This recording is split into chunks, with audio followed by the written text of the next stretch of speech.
Kong Pulong, maayong hapon, kamusta po? Okay lang.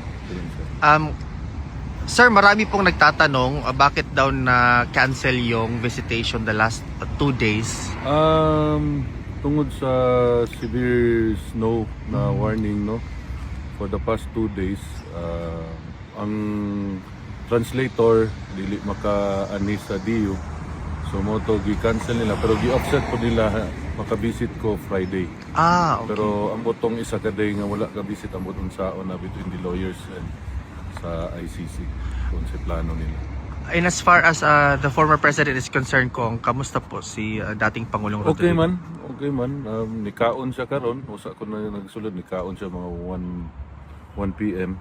Pagsulod ako mo pay paghuman po nagkaon. Mura gihapon. Iyahang kuan Fanta Zero karon kay walay stock Coke Zero ana.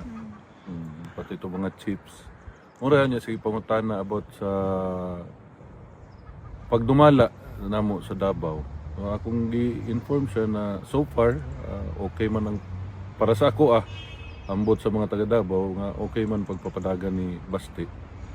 Kasi pangutana nagkinsa daw ang Vice Mayor anak ko nga ang imuhang apo si Rigo. Kumusta po daw? Anak ko trabaho as Vice Mayor na unsay normal nga trabaho as Vice Mayor, session, barangay visitation, ana. So okay man tanan. Kumusta po siya sa kang Omar? Dugay may nag-storya pong Omar, kapag balita.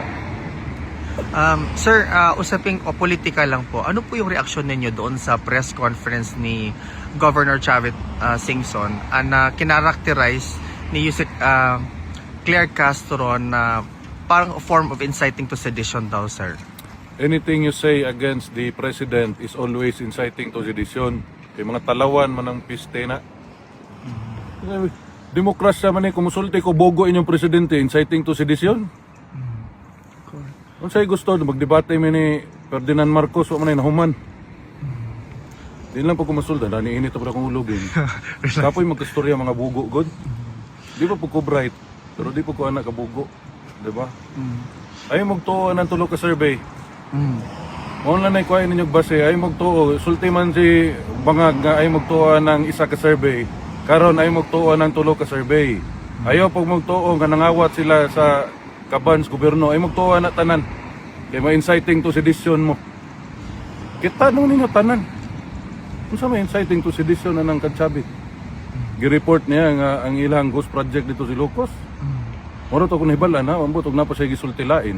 Kasi sabi daw ni Governor Chavit na dapat daw hindi natin bitiwan yung pag-imbestiga kasi sabi din naman daw yun ni President Bongbong Marcos na imbestigahan yung flood control project, unahin daw yung Region 1. O siyempre unahon na yung lugar nga namang hilabot man siya sila yung lugar yadto bitaw nilang Davao sila nakita muta sa taga Davao ilang nakita adto siya sa yung lugar bao ba sigwa sa kabalog asa ng mga barangay sa lugar kay wa pud na dito siguro nagdako na pati na yung anak ko man na dito nagdako. Sir, just to conclude the short interview, ano yung gusto mo? Sir, ano yung gusto? Ano yung gusto mong sabihin sa mga kababayan natin? Ha? Opo, sir. Bugdaw na kayo ba? Maog yun. Ano yung gusto mong sabihin, sir, sa mga sumusuporta at sumusubaybay pa rin kay, sa kaso ni dating Pangulong Rodrigo Roa Duterte? Salamat sa inyong suporta. Di na mo mabayran pamilya ang inyong gipakita nga pagsuporta sa among amahan ug sa among pamilya, no. I-appeal na lang namo kamo mga Pilipino nga gasuporta sa amo ang pag-ampo nga unta tagaan ug maayong panglawas ug nindot nga kaugmaon. Daghang salamat. Maraming salamat, kung mabuhay po kayo. Salamat.